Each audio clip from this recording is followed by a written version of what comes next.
Bonsoir. Oui, Ouais, très bien. Ouais, ça va. Madame la pasteur. Ça va. Monsieur l'évêque, ça va bien? Monsieur Livic, Voilà. ça va.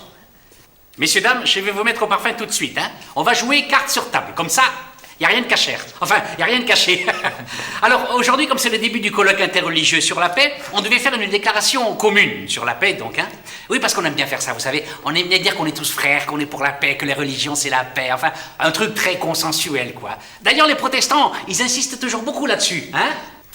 Oui, il n'est pas question pour nous de vouloir offenser, je veux dire, effacer nos différences, mais de les dépasser, dont l'actualité sans cesse renouvelée d'un présent qui ne manque pas de nous surprendre entre le déjà et le pas encore, dans lequel nous propulsent résolument les valeurs de l'Évangile.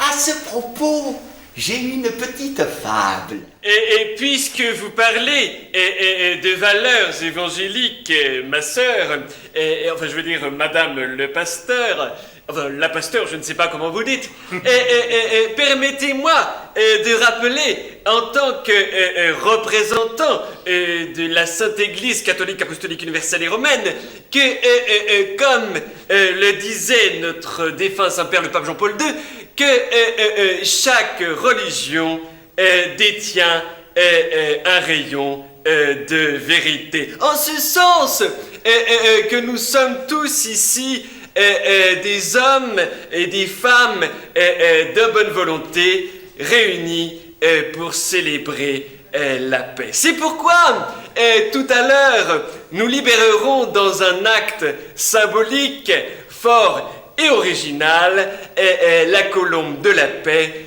pour qu'elle s'envole vers le monde. J'en profite d'ailleurs pour demander à la régie si elle n'a pas aperçu la colombe, car nous ne l'avons pas retrouvée dans les coulisses. Attendez, parce que par les temps qui courent, la colombe, hein, si ça se trouve, on nous l'a volée, hein. Et dans 2 jours, on va lui demander la rançon, hein. Qu'est-ce que c'est que de nouveau que ces allusions, Shlomo? Tu crois que je t'ai pas compris?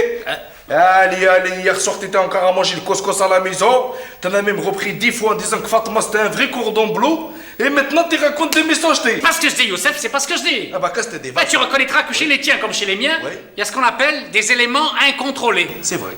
D'ailleurs, ce qu'on vous a pas dit, c'est qu'on devait tous se réunir 3 heures avant le début du colloque. Et on est tous arrivés en retard. Car comme qui dirait, l'actualité, elle a rattrapé nos bonnes intentions. Moi, par exemple, hein, on m'a téléphoné pour me signaler que la synagogue de la rue Poincaré, elle a brûlé. Ah ouais, c'est pas la première depuis plusieurs mois, hein. Quoi, qu'est-ce qu'il y a, Youssef? Tu sais que c'est vrai. C'est vrai, mais qu'est-ce que tu veux que je t'en dise? Je condamne et je recondamne. Je passe ma vie à condamner. Tiens, tu sais pourquoi je suis en retard aujourd'hui? J'étais tout à l'heure sur un plateau de télévision. Et tu sais la question qu'ils m'ont posée? Ils m'ont demandé si j'ai condamné. Et qu'est-ce que j'ai fait d'après toi? Eh ben, j'ai condamné les attentats, je condamne. Les prises des otages, je condamne. Les synagogues qui les brûlent, je condamne. La violence en Irak, je condamne. Les terroristes, je condamne. Bientôt, je vais pouvoir faire une chanson. J'ai condamné à droite et gauche, j'ai condamné de partout. Je condamne à droite et gauche, j'ai condamné de partout. Je suis condamné à condamner. Mais dis-moi, toi, est-ce que tu les condamnes tes éléments à contrôler? Parce qu'avec tout ce qui se passe dans la bande de Gaza, il y a de quoi faire, hein? Ah, ne commence pas avec ça, Youssef, hein. Tu sais que le problème, il est compliqué, hein. Comment? Alors attends, les avocats, on importe, hein. Oui. Les pamplemousses, on importe, hein. Oui. Les pois chiches aussi. Oui. Mais les complications, on les laisse là-bas, hein. Déjà qu'ici en France, c'est pas tous les jours facile. Alors avec le problème de l'Irak en plus... Justement, je voulais vous dire que pour ma part, si j'étais en retard, c'est que je reviens d'une manifestation qui me tient particulièrement à cœur sur la paix et la démocratie en Irak. C'est d'ailleurs là que j'ai acheté ce magnifique t-shirt. Peace. Ah. Oui. Mais dites-moi, madame la pasteur, là, celui qui a déclaré la guerre à l'Irak, là, George Bush, il serait pas un tout petit peu protestant par hasard? Quoiqu'avec toutes les dénominations de votre religion, on peut s'y paumer, hein, c'est pur que les chiites et les sunnites de vos histoires. Oui, mais Monsieur l'imam, je vous ferai remarquer que Monsieur George Bush n'est pas membre de la Fédération protestante de France. Et qui plus est, je vous signale que vous n'avez pas l'exclusivité des éléments incontrôlés, chacun les siens. À ce propos, j'ai lu une petite fable. N'est-ce pas, monseigneur? L'Église catholique, apostolique et romaine a elle-même à gérer un certain nombre d'éléments incontrôlés. Certes, des brebis qui s'égarent dans la violence, il y en a partout. Même si, depuis quelques années, les nôtres se sont un peu calmés.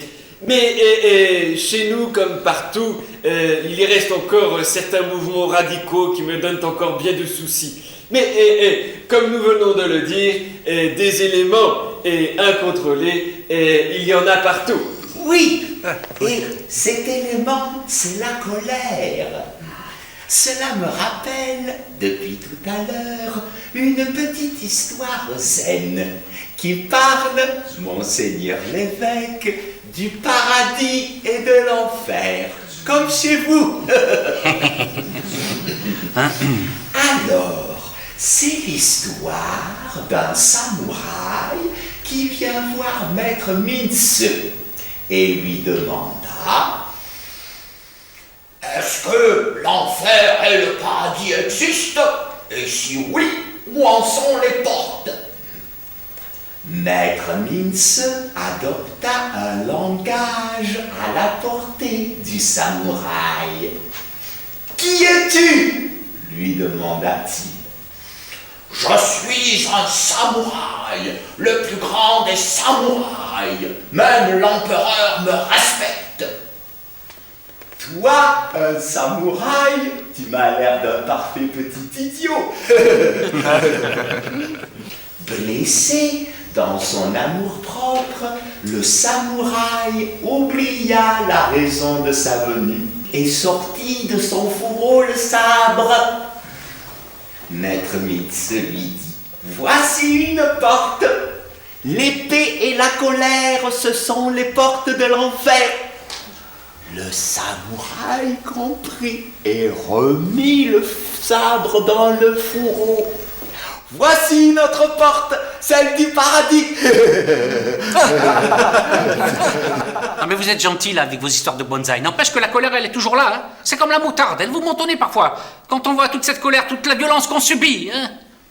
Il faut apprendre, monsieur le rabbin, à l'accueillir et à la dépasser. Oui, mais là c'est nous qui sommes dépassés par les événements. On est venu pour ça, hein, monsieur le moine, pour la dépasser la colère. Mais toujours elle nous rattrape. On a toujours l'impression qu'elle a un coup d'avance. Tenez-moi par exemple, je passe mon temps à calmer les miens, Youssef à calmer les siens, et tout le monde a calmé la colère partout dans sa communauté, et toujours ça recommence, à cause de ces éléments incontrôlés, qui sont pas contrôlables. Excusez-moi, hein, mais... Et si pour une fois, au lieu de faire notre solennel discours sur la peine, nous nous adressions à eux directement? Vous croyez qu'ils nous regardent? Écoutez, s'il y en avait déjà un seul qui pourrait nous regarder, ce serait déjà ça de prix.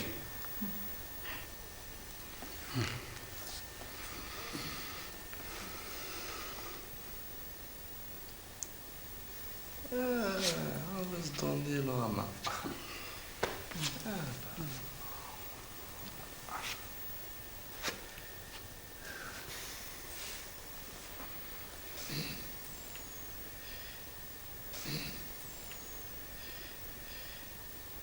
Même si vous vous obstinez à casser nos efforts de paix. Même si vous tentez de réveiller le dragon de la violence. Même si vous ne laissez pas nos morts en paix et profanez nos tombes. Même si vous vous servez du Coran, de l'Évangile ou de la Torah pour vous justifier. Même si vous voulez exciter la haine entre nous, vous ne pourrez pas nous empêcher d'être là, tous ensemble. Et même si on est en retard. Et même si ça en révolte certains dans nos communautés. Nous, on voudrait simplement vous faire comprendre que si vous choisissez d'être des barbares... Faites-le sans nous! C'est avec ça ils n'ont pas compris.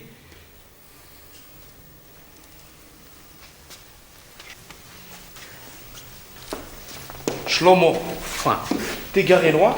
Non, je te ramène. Ah ouais, merci. Hé, il reste un peu de couscous. Et on reste plein. Allez.